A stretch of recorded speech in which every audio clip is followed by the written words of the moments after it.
everybody, and welcome back to another episode of Dance Talk Realness, a podcast where we discuss all nuances concerning education and dance, because the dance experience is an experience worth talking about. I'm your host, Truly B, here with my awesome, as always, co-host, Daryl P. Hey. And today, one of my favorite people in the world, we are joined by the lovely, the most wonderful Daphne M of Dance Theater of Harlem. Welcome. Yay. Thank you so much for having me. I feel super excited and special. Yes, thank you so much for carving out time. I know you've had a long day also. Look, we all have our own struggles, so definitely appreciative of your time. So we're just going to hop straight into it, because otherwise I'll just sit and talk to you, and like Daryl will allow me to do it because he'll join in. So, so if you would be so kind as to just tell our audience a bit about your background in dance and your journey that has gotten you to today. Absolutely. Like I said, thank you so much. It's a pleasure to see you and connect with you. So yes, I'm Daphne. I am a second generation artist, and I'm a first generation American. So my mother, who was from London, but raised in Caribbean and Latin roots, she was the one that kind of influenced me, I guess, in the sense, because she was a ballerina and she also taught. And I guess I was in the corner of a room one day playing with my toys and blocks. And eventually, I don't know how I got started, but that's how I got started, according to the story. I had no intention of becoming a professional dancer. I danced, I did cheerleading, I did tennis, I played the violin for 7 years. I did it all, but dance was always there, especially being next to my mom's studio. It wasn't until the age of 18 that I auditioned for Juilliard just to see what all the hype was about, almost in a joking way. When I made it down to the last 6, that's kind of when the light bulb went off that I could potentially have a career in dance.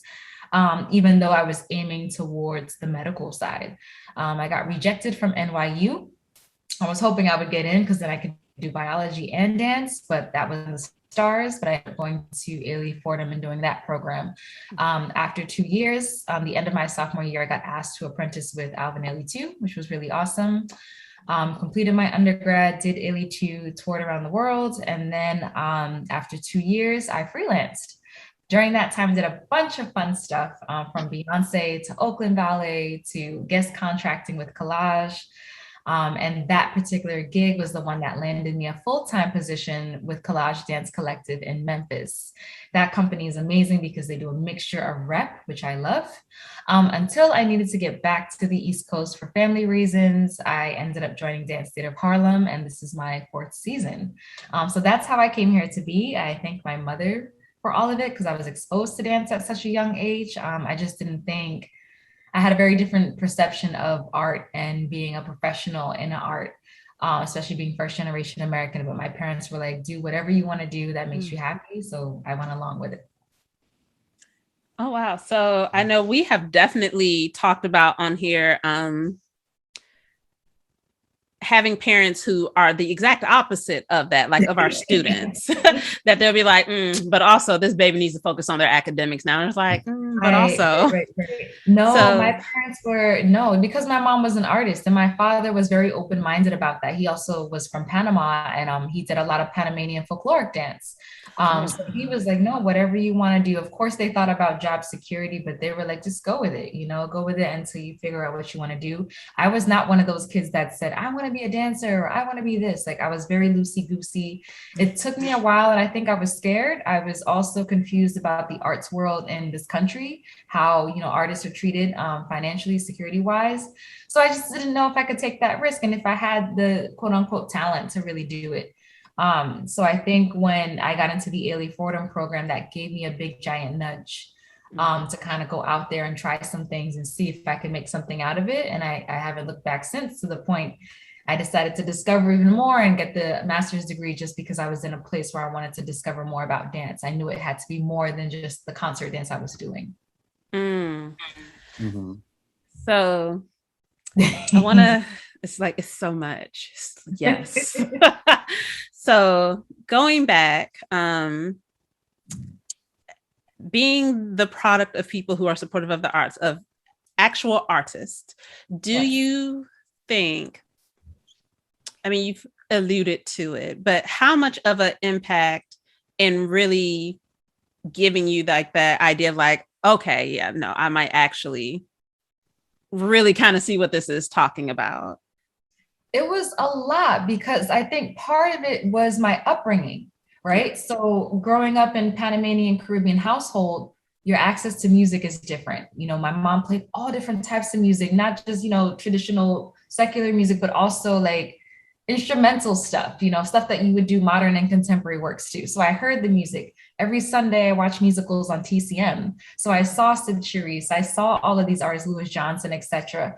I also hung around my mom, who was still dancing at the time when I was young. She used to dance with all the Dance Theater of Harlem dancers. So I already automatically knew what Black dancers look like. I was already in the art scene. So I knew it was possible. I didn't think I was possible within it. That took a little bit of encouraging over time, but no, I was surrounded by it. So I knew if my mom could do it, like that was her job. I knew it was a normal thing. I just didn't know if that was the direction I wanted to go in. But everybody would ask her, like, oh, does Daphne want to dance? Does Daphne want to dance? And my mom would be like, no, she doesn't. She wants to do medicine. She's thinking about medical sciences. I love science. That was one thing my mom always said, but she never pushed me because she knew. She was like, I do not want to be one of those parents grow up and then you turn around and say that you forced me to. Mm-mm. Even when it came to auditioning for SAB or Miami City Ballet, I would go, but I would get in and I would be like, okay, I don't really want to go out. I'll just go to Dance Theater of Harlem. And my mom would be like, are you sure? Like, these are scholarships to these major institutions. And I just didn't have an urge. And I wonder, like, if I did, where I'd be now, but I had no desire. I would get in and just be like, I just want to do DTH, or I'll just do my mom's summer intensive at her local studio. Like, I didn't really think anything of it. But I think that Juilliard audition really, you know, because I kind of felt bad. And I'm like, oh my God, this could have been someone else's spot who really wanted to get into the school. You know, but I thought, okay, well, if they saw something in me, if Ailey Fordham saw something in me, I'll give it a try. And if I don't like it, I'll switch. I have no problem with that. I guess I'm not afraid to fail. And I was just like, let me just go with it and see. And one thing, I haven't stopped dancing. It's been crazy. And there's been other projects too. Now I'm in a place where I'm like getting so many requests that being in a company feels kind of hindering. So I'm just like, oof, I'm trying to dip, but I got to complete the task first. So it's really interesting how it's working now. All those hard years of work and being there and showing up, being on time, in time. And now it's like, Daph, we need you here. We need you here. And I'm like, ooh, you're going to have to wait till this month. You're going to have to wait, you know, give me a second. So that sounds like a good problem to have in its own way. In its own way, yeah. I'm just, you know, trying to hold on to that abundance. You can literally ask anybody that's lived with me. Like, I wake up and I do a gratitude saying every single day as I walk my dog. I'm like, I'm thankful for these opportunities. I'm seeking abundance. I'm seeking clarity. Like, I say that every single time to kind of just be in that state. So that's how it's been. That's how it's been. And it's been wonderful to look back on. I also I'm getting the urge to do more within the art. So of course I have the scholarship that I have, not a lot, but it's something where I want to give, you know, women of the global majority, you know, more assistance to study the performing arts. I'm trying to create an app for artists as well to help them. There's a lot of things that I'm looking forward to within the dance world, in addition to like trying to get on Broadway one day, or, you know, whatever else I want to do. I love it. I love it. Yeah, so man. I do want to just acknowledge something that you just said. Women of the global majority. Yeah, let's expound, because I know exactly what you mean, but let's talk about that though, because I love that phrasing so much that I have started shifting even in this crazy process of dissertation writing, that I'm shifting how I'm saying, because I've said it in the PhD program, but I've said it to my students. I'm like, but words matter though. Yeah, it made a big difference and it clicked for me. Different calls. Women of the global majority. So I actually heard that at Dartmouth. I was doing a residency there, and one of the professors, she's an actress, she actually initiated that. And she was like, I don't say people of color because it reduces us down again to just the color. It kind of puts us in another category again. So she's saying that when you use, women of the global majority or people of the global majority, we are the majority in that way in terms of, okay, the different nations, the different islands, the different countries, who's actually doing what. And we are technically a majority when you think about people of color. So I started using that and I'm like, oh, wait, that makes sense. Yeah, Let's reevaluate people of color because it's beyond color at this point. It's the majority. Yeah, no, that makes perfect sense. And I just, as soon as you said it, I was like, I love it.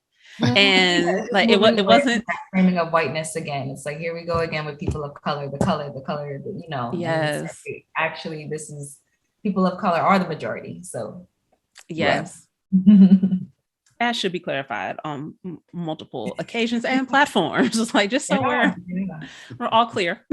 Because just that wording, when you internalize being a quote unquote minority, that does something different inside than it does to be like, oh, but actually like, and I always thought about that. I'm like, wait, people of color are like, we take up 90% of the world because people of color does not just specifically mean those like it's not just Black people, it's not that's a lot. It's a lot of bodies that are covered within color. So it's like technically, like so, by all technicalities, like no, global majority. Like it makes perfect sense. I like it. I'm gonna find a way to put that in my paper.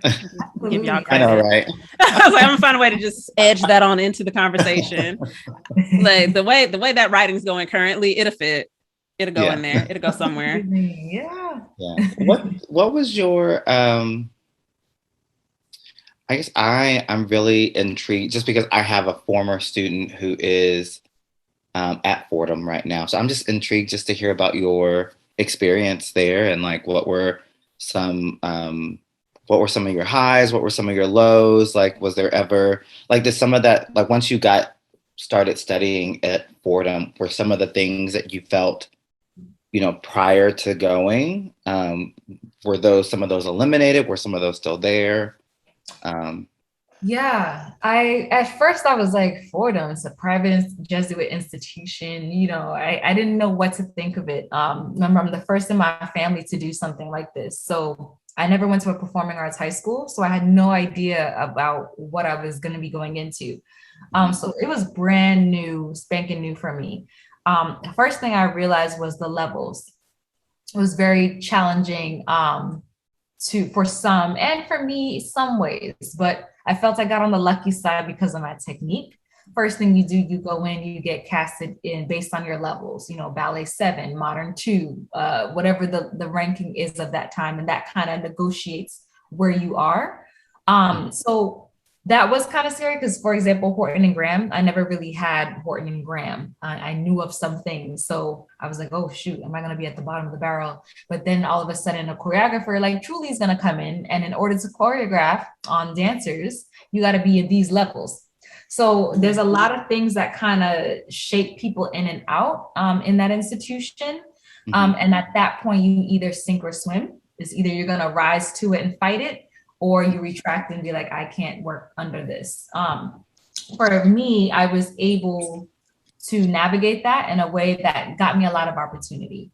And that being said, that's what I think pushed me being seen by, what's her name? Sylvia Waters and Troy Powell. And I think that's how I got the hand. In terms of the dance world, yes, I really had an exciting time. I thought it was amazing. What got me most of all was just being around other dancers who were also part of this program that I was really looking up to, really seeing so many dancers come through that program and go so many different directions, from Lines to Beyonce, all in between. The academics, the Fordham side, tough.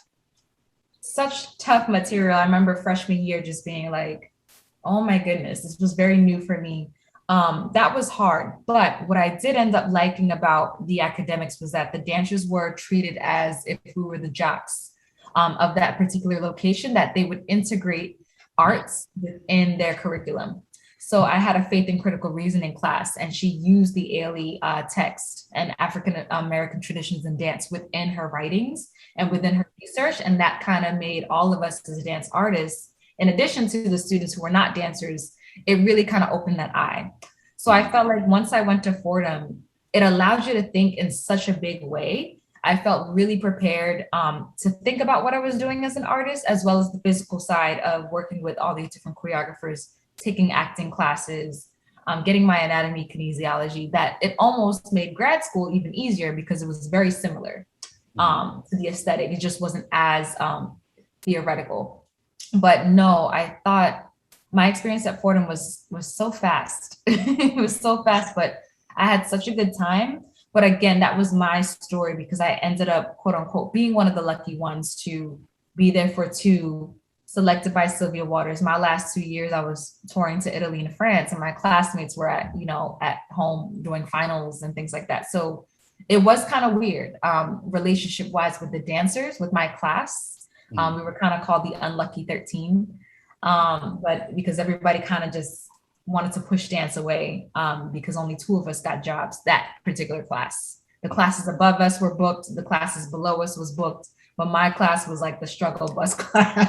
Oh no. Which was they ended up getting work later, but in that immediate moment, seeing your classmates get a contract in front of you, and you're just like, that's what you're aiming for. Again, sometimes these institutions can aim just for these designer companies, and instead of saying, oh wait, there's many ways. I believe Ailey Fordham did give examples of people that ended up doing many different things. We had people come in freshman year and say, hey, I work for Amazon, even though I have a dance degree. Hey, I work for Chelsea Clinton, even though I have a dance degree. So we saw that. But again, it's a different thing to experience it. But I felt like my time at Fordham was quite eye-opening and quite amazing for me. But that's my own personal sliver. So, yeah. But I had a good experience. I really did have fun. It was a pleasure going up to the Bronx campus, meeting other people in addition to just dancers. It was a lot of information, and I just wanted to sink in it and just be like, wow, this is dance. Like, this is beyond the Ailey side. Like, how can I use my text and dance together? Like, there was a lot of great things that I wanted to integrate, and I felt like I got that at grad school. So it kind of continued in a way. Okay. So speaking of that continuation, so I was with you your first year. Yes. At Hollins. Yes. So that first year is always just kind of like, what is happening? Like, what are we doing? Like, this is fun, but also what?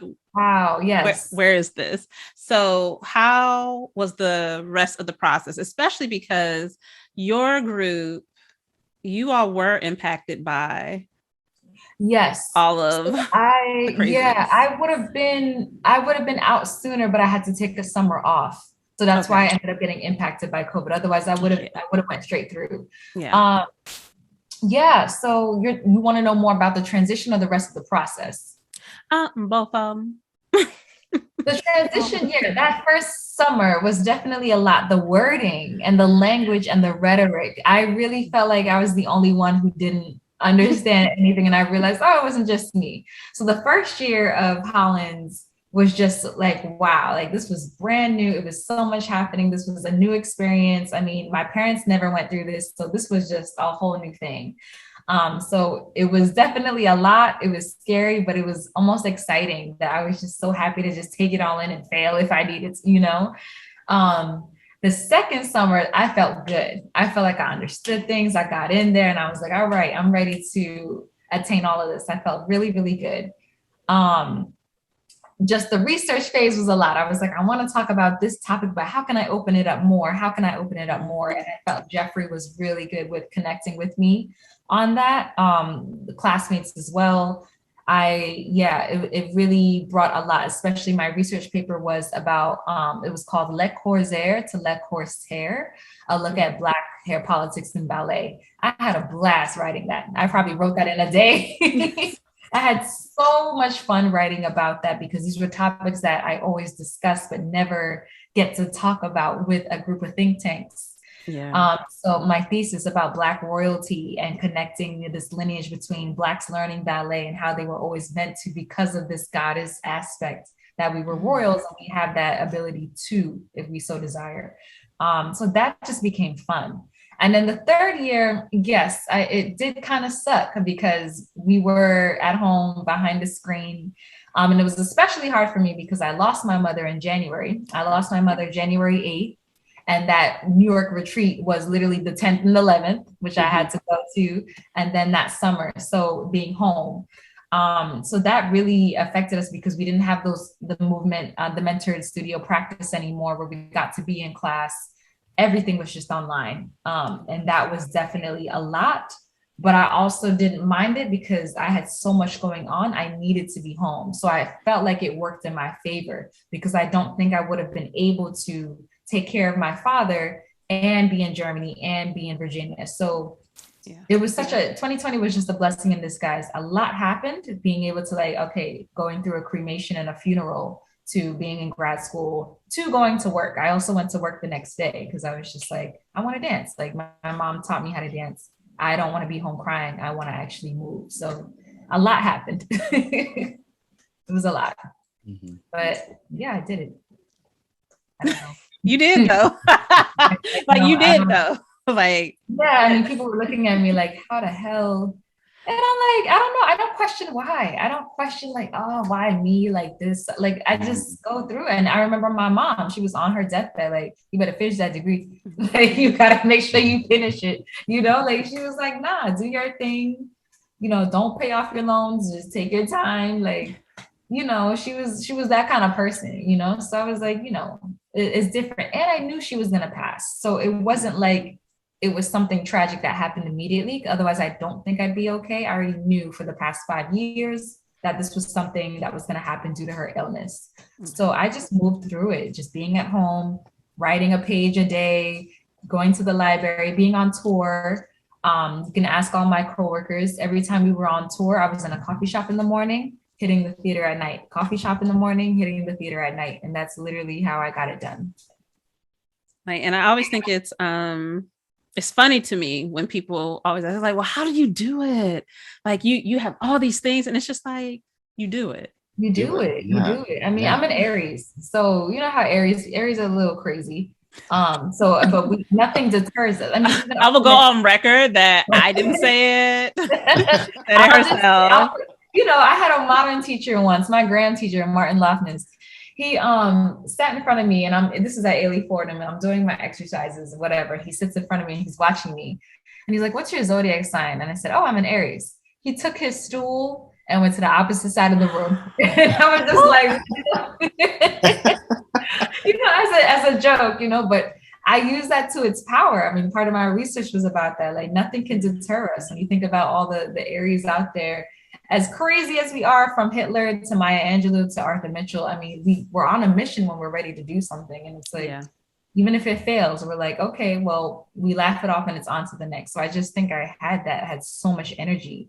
And I think part of that might've been my mom, energy wise. Like, things just started happening for me, and I just kind of kept pushing and staying focused. Yes, have a moment to grieve, but keep going. Moment to grieve, just keep pushing. And then I look back and I'm like, I did that. Like, I'm quite proud of myself. Like, okay. So, you know, I look back and I'm like, yeah. Like, as you should, because it is a lot. It is, like, just hearing it, and like, I've known you. And so I'm like, I knew you through that process. And so I think that's also part of why I'd be like, child, all the stuff I have going on, that ain't nothing. Like, because I see other people doing the same. It just might be a few things are different. Yeah. But we each have our own like set of struggles that we're just going to have to deal with. And it's still happening. I just recently got a power of attorney the other day. Like, I'm still dealing with, you know, I got to take care of my dad. He's in a home. I got to do taxes. I got to make sure. There's still stuff I'm going through with the aftermath. And I was praying to God. I was like, Lord, if this could pass, because I already knew the amount of work that I was going to have to. I'm the only child. So like, I already knew, like, once my mom was like the brains of the family. So I had to take on everything. But it's interesting too, even with this degree, how much I was so grateful for the fact that I was in a company and being able to do it, because it kind of shifted my mindset about company life. And now I'm at the point where my coworkers are picking at my brain because I went through this whole idea of learning. And all of a sudden we're working with William Forsythe. And I'm like, everything he's saying, I'm like, I know this already. Like, we've been through this already. I know 20 other people who are thinking this way. But because so many people are in my company classically trained, they're just taught to do X, Y, and Z and haven't really investigated further about what they're doing, what they're contributing to. So almost in a way, it's a little bit irrelevant to me now, quote unquote, to be in a company, because I'm just like, wait, I think differently now. Yes, I got this from Ailey Fordham, but I went backwards in a sense of joining an institution that's been designed to just do this. So the master's program for me is still working. It's still pushing the boundaries. I'm the one, I mean, you see the DTH poster and I'm like, I'm wearing cornrows. That was never allowed. Like, this is a people of color company, and you know, that article got through. And then I just recently saw someone in another ballet company doing Romeo and Juliet. The guy had cornrows, like playing the lead part. Like, you know, you just start to see little influences of things. Or then all of a sudden, all my other friends are applying to grad school. Literally, like 5 people applied to grad. After that, they saw me with the graduation cap. Everybody's like, oh, she went to grad school. Let me try.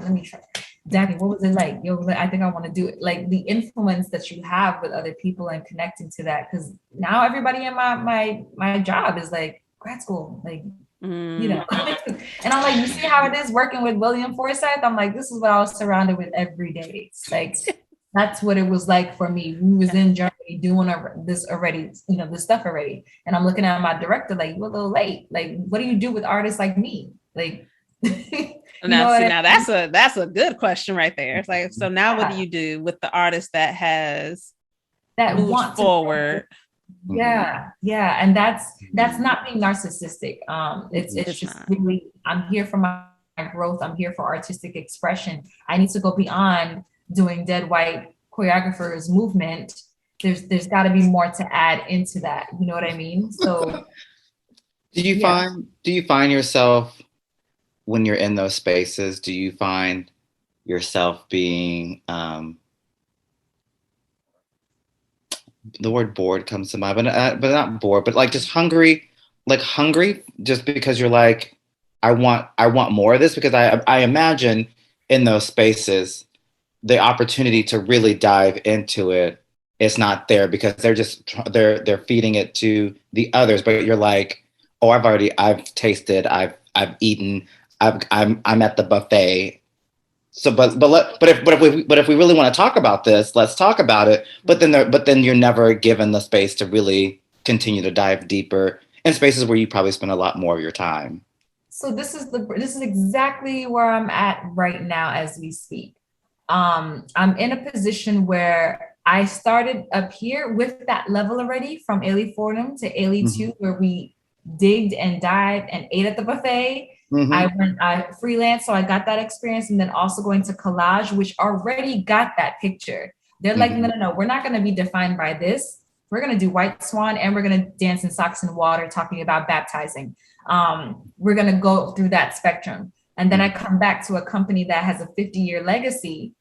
And then it's like, I'm in this place where I'm like, okay, my voice is too loud at times. I'm a little bit of a rebel. I'm not the most classically trained. You know, I didn't do a balancing piece until I was 27. So I have a different aesthetic. But, oh, you're the contemporary girl. You're going to fit in this box. We're going to try to maneuver you this way. So it's been very hard. Maybe for another dancer, I'm not the lead in Dance Theater Harlem at all. So I have to kind of just stick with my voice and amplify it in some ways. Sometimes that amplification goes outside the 4 walls.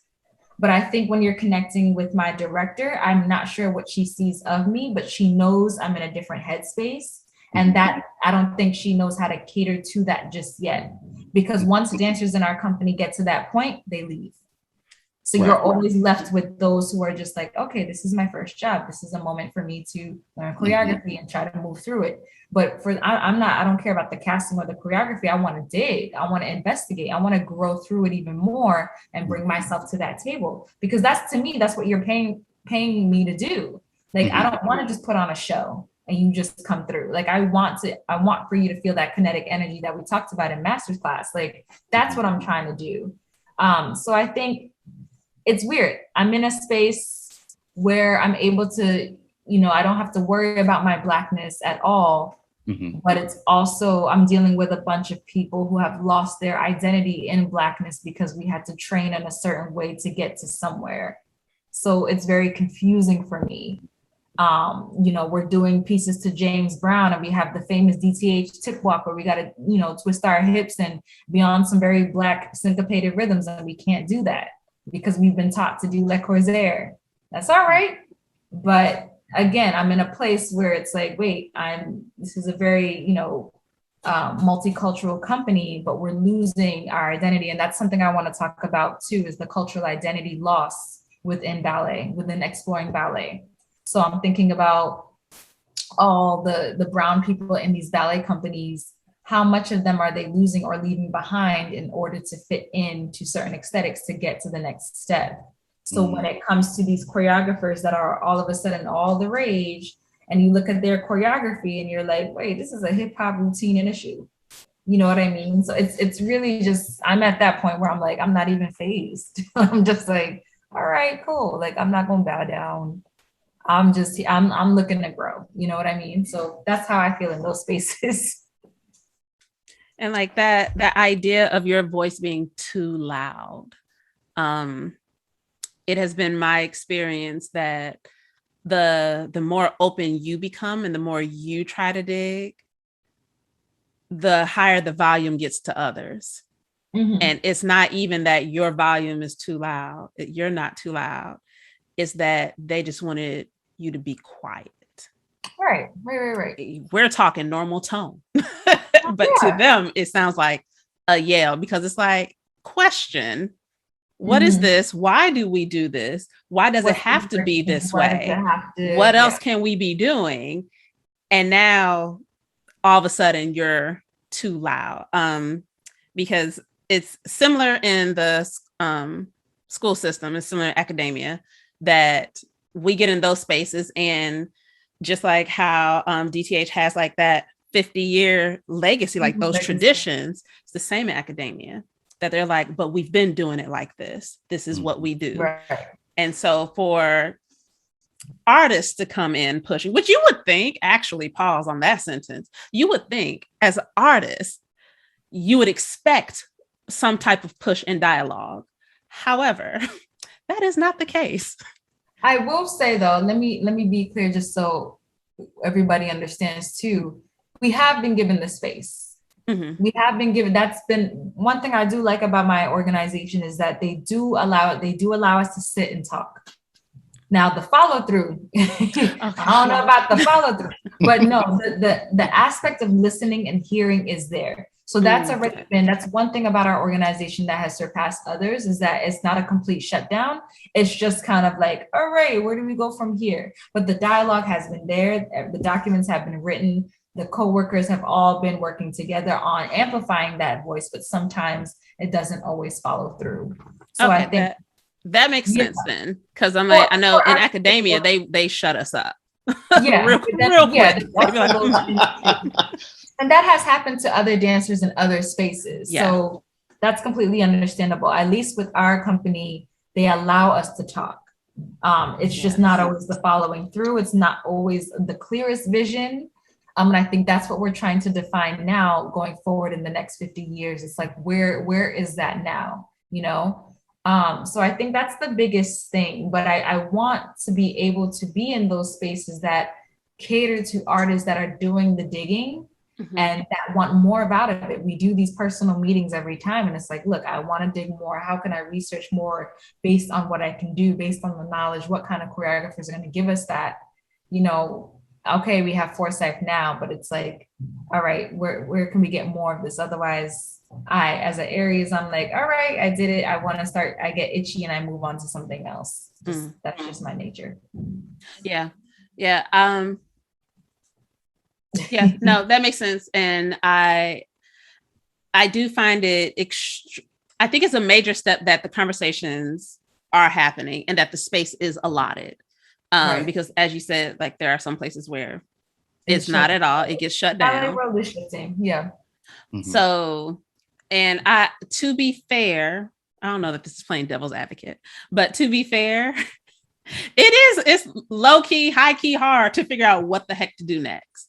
Yeah. So being open to talk about it and to have that space and to have the discussions is very major. So I'm glad that you did clarify that, because that is major.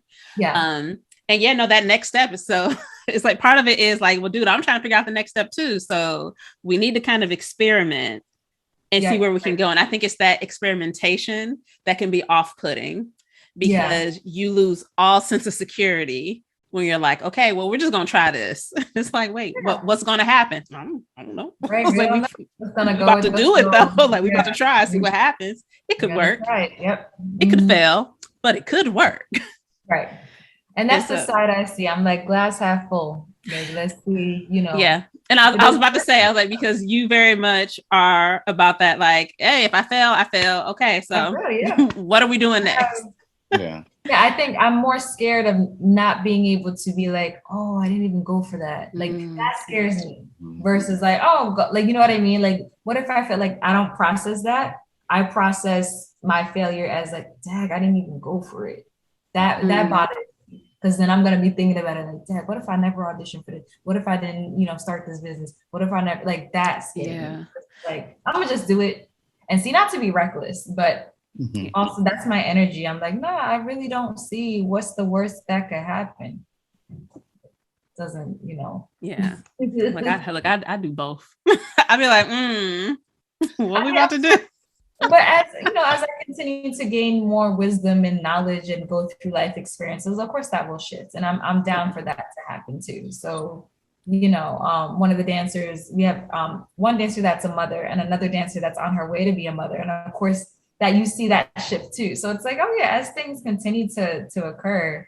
But I was like, as I'm in this mindset now, I might as well run with it, because it may not last forever. So yeah, that is true. So, So what are some of your, I guess, immediate plans moving forward and some of your long-term? Immediate plans. Right now, I plan to continue dancing with DTH. We're getting ready to tour. We've been extremely busy. Shout out to DTH for keeping us busy through the pandemic. We were one of the few companies that didn't shut down. So that was quite amazing. They really worked with us on that. So we're getting ready to do Crazy City Tour, January to June.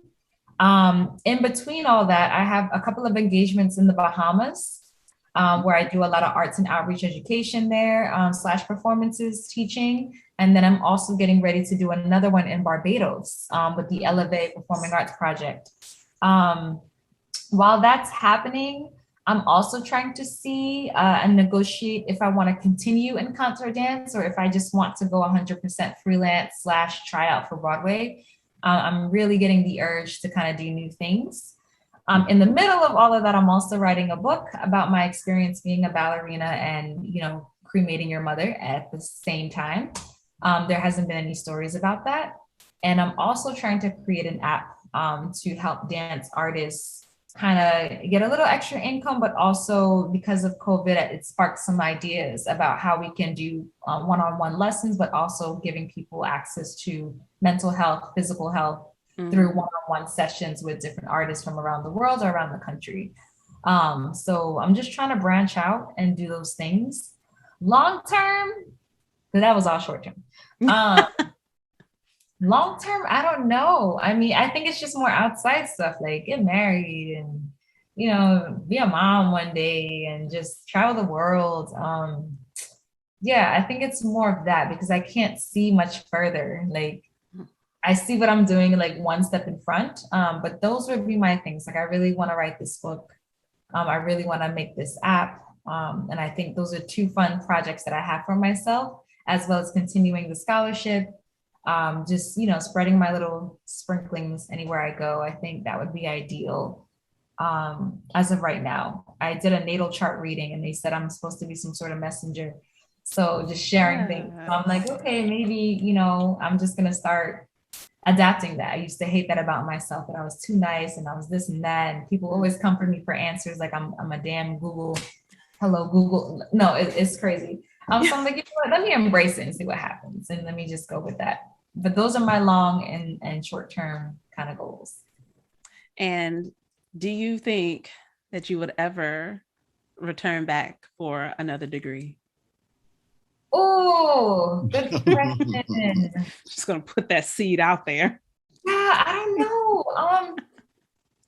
know. Okay, this is what I low-key would want to happen. I want that honorary. But yes, Lord. Yeah. I want that honorary degree, just like my director, Virginia Johnson, got an honorary doctorate from Juilliard. And I was like, dang, I want that. Like, just pass it, just, you know. But no, after talking to a lot of people, I've thought about it. I've definitely considered it. I personally want to wait a little bit. I have no desire for it now. But it is something in the back of my head where I'm like, yo, just go for it. You know, why don't you do it in education or something? Like, it does entice me. But as of right now, I think I have more of an urge to still keep moving about. I think that research period that I got with the master's was perfect timing for me to use my brain in that way. But now I want to use what my master's has given me. And that looks like I want to showcase that more outwardly. Like I said, definitely Broadway, definitely doing some choreographic works, doing more international engagements. There's a lot more I want to do, and I'm just getting this urge to do it for some reason, if I'm not in the concert dance world. Yeah, well, I definitely say go with that urge for sure. A degree will be waiting. Yeah. That'll be there. But while you have the opportunity to really go out and do all the things, go and do them for sure. For sure. I'm like, let me try it. You know, it's not easy. I know it's gonna be a big little bit of a leap of faith, but you know, I'm down to do it. And you know, I've gotten a lot of support about doing that. So I'm like, you know what? I'm just gonna see what happens. Of course, I just don't want to get stuck honed in on the 9 to 5 and thinking that, okay, this is it for me. Like, this is the only secure thing I can do without having another opportunity to just go back out there and really experience some things. So, no, it's going to be a different level, but I'll try it and see what happens. And if it doesn't work out, it doesn't. And I'll just move on. Maybe, but that's when the degree will kick in. So we'll see, you know? So, I'm just like, I'm gonna see, but I really want to try. You know, I want to do Broadway. I'm craving that so much. I don't know why. Maybe because I grew up seeing those musicals, and I told myself like I got to get a Broadway show, just one. Like I just need one Broadway show. Just to put that on my resume, then I'll feel so complete. But like I really do want to get that sense. I got to work on the vocals a little bit, but. Because I'll be the first one telling all my students, like, I know her. Like, yes, I know Daphne. Like, we're friends. No, I'm not going to get you an autograph. And I told you, I'm like, nah, like, people do that to me. And that's been weird. Because I'm just like, I'm just Daphne from Broadway. Like, man, let me tell you. I've gone places where, like, oh my God, like, I remember driving one time and somebody was like, you're Daphne Lee. And I'm like, wait, what? Like, no, I mean, I am Daphne Lee, but like on a plane. So that I don't know if you know, but let me let you know, you're kind of a big deal. Like, kind of a big deal. I don't feel like that, especially when I see my other coworkers like Ingrid. So, you know, she's done commercial. But yeah, I was on a plane. And this girl behind me was like, aren't you that ballet dancer? I'm like, wait a second. Yes. Oh no. Yes. Like it feels very weird, but I also it gives me a nice pat on the back because sometimes I feel I'm not seen. But not that I'm trying to be seen, but it's some days I'm just like, nah, like I'm just doing my thing. Like, you know, I don't do it for that. I'm just in my own, I'm just trying to figure it out. Like I'm just in my own world. And I think that's what people see. And they, you know, especially with social media now, you just put out your best foot. And it's like, wait, there's a lot, you know, that goes behind it. I know a lot of people based off of undergrad, like, you know, there was a lot of time and energy put into that. And I'm always willing to help. I mean, this is where the app idea is coming in because I've just connected with so many people. I remember, you know, helping a girl out. She needed some Laducas, got her some shoes so she can book something, like, you know, gigs that I can't do. I'm constantly sharing with other people. Like I have no problem, you know, sharing the wealth, but yeah, there's still things I want to do. I still want to be on the cover of Essence magazine. I still want a commercial. Never got a commercial yet. I still want to, do something really big like that. I'm still trying to raise funds for my scholarship. There's still much more for me to do. So that way, when I'm 100, I could be like, oh, y'all can't tell me nothing. Like, I want that. Like, that's exciting to me. But I also always balance it out. I still want to travel. I still want to go to the Maldives. My boyfriend's from Ghana. We want to go to Ghana. Like, there's still things I want to take in culturally so I can amplify my art even more. So that's like the real goals.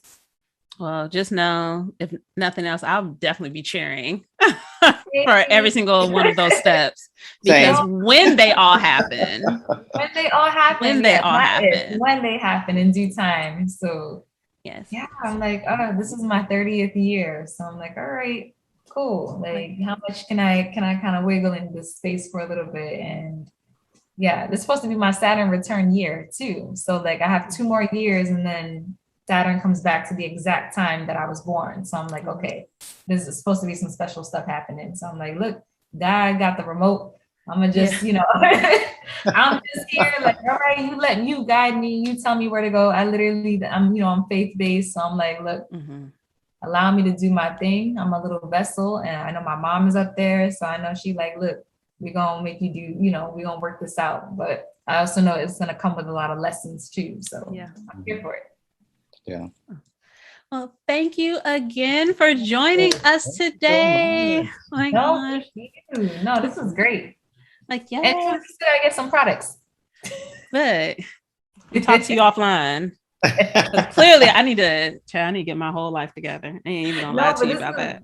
This was wonderful. Yeah, I love doing these things. Any opportunity I get to share, like, my story and experiences. Yeah. It helps to remind me of how far I've come, but it also helps to just be like, wait, you've done a lot. Give yourself grace. Same thing you were talking about with your work. Like, got to give yourself periods of grace to be like, wait, none of this is all in vain. Like, there is a process to this. So this was very different. I think very much when we are constantly, because I think all 3 of us are the same with this, that we just get it done. And we're like, okay, what's the next thing we're doing? Okay, get it done. So to really be able to just stop and look and be like, I did the damn thing. Yeah, that was me. Yes. Turn out. Yes. It's like, I did that. Okay. Now, let's get back to work now. And it's also seeing people like you, like when you completed your work and you got through it and then you graduated, I was like, wait, if she can do it, like, it's possible. So I think that's the biggest encouragement, is seeing everyone else above me, besides me, doing it. So it just gives me faith that, wait, I can do it. Like, I see them also get it, going through rejections and things, but they still pursue. So it's like, well, what excuse do I have not to, if they're the ones also sharing that? So I think that's my biggest thing. Related to that, being able to look at those of you who are coming behind us, that was like, okay, well, you got to finish. Like, they got to know that this is a doable situation. So I was like, somebody looked back and told me it would be okay. Right. So let me look back and tell somebody else, like, it's gonna be all right. You're gonna be fine. I feel bad. I never got to give away the star because of the pandemic. So it's I'm like, well, it's all right. It is on the journey that it is supposed to be on. It's sitting there. Yeah, it is on its journey. I took that star seriously when you mentioned that. So I felt really compelled to guard this. And it's right on my little shrine, and it's there. So, and like, I still have all my pictures of it from when Tracy gave it to me. And it was just like, and literally it was someone who just was like, I am just meeting you, but you're going to be fine. You got this. I'll see you on the other side of it, because you're going to finish. And we all did it. And it was such an exciting journey. I would do it again. I really missed it. I really missed that. You know what? I ain't gonna lie. Yeah.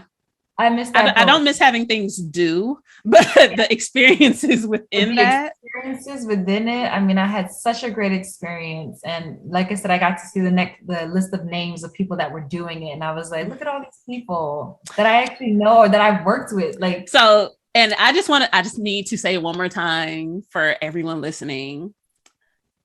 Daphne M is a big deal. And I just need her to acknowledge that she is a big deal, because she is a big deal, because I literally will be teaching classes and be like, oh, Daphne M. Lee of Dance Theater of Harlem. Yeah, I know her. Now I've met her and I just saw her somewhere and she gave me like a smile and a wave. Like, I know her. Headscarf, hanging out in the hallway, in the door. That's the real Daphne. People don't be seeing that. I'm like, y'all have no idea. Like, y'all think y'all know me. Look, having conversations about wash day. I was like, really? What is this? Where's this campus? Yes. I don't know. I just saw boobs on stage. I don't know what to do. Thank you. Yeah. That's the real Daphne. I just be out here like, look, I don't know what y'all think of me, but I'm just little old Daphne, you know, I'm just out here. But yeah, that's crazy to me. I have to accept that. Like I have a hard time, but accept it, own it, and like really live in that. Because and it's not even a big deal in the sense of she's better than. It is literally like you really put in that work. Yeah. And not only have you put in that work, but you also make sure that you are giving it back. That's my biggest priority. Yeah. That's for me. When I say Daphne M. Lee is a big deal, we're all just gonna nod and agree, because you are out here doing the damn thing, and I'm super proud of you, and I am always honored to have you on my friend list. Oh, absolutely. Same here. Is the feeling is mutual. And Daryl, it's been a pleasure meeting you. So yeah, ask away, questions, topics. I'm here. So yes, I know I'm always good for saying I want people to come back, and I'm gonna do better after this semester with actually scheduling these things. No, I want to see what happens in 6 months. You know, I want to see what happens in the summer and see, you know, what we're talking about this conversation and see what happens. So maybe nothing will change. Maybe it'll be a big change. So I'm down to come back for sure. All right. So before we let you go, if you could just share all your social media so people know how to get in contact with you and stay on top of everything that you have going on. Yes. So for Instagram, it is Daphne732. For Facebook, it's just Daphne M. Lee. And for TikTok, it is Daphne7322. And that's all my social medias there. And of course, if you're looking for a performance near you, you can check out www.dancetheaterofharlem.org or my personal website, daphnemlee.com. Awesome. Thank you again. We loved having you. This was awesome. Yes, this was awesome. As I knew it would be.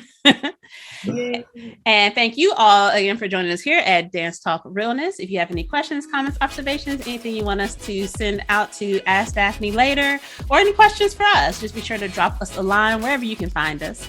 And we look forward to bringing you some fresh new content next week. We'll see you then. Bye. Bye.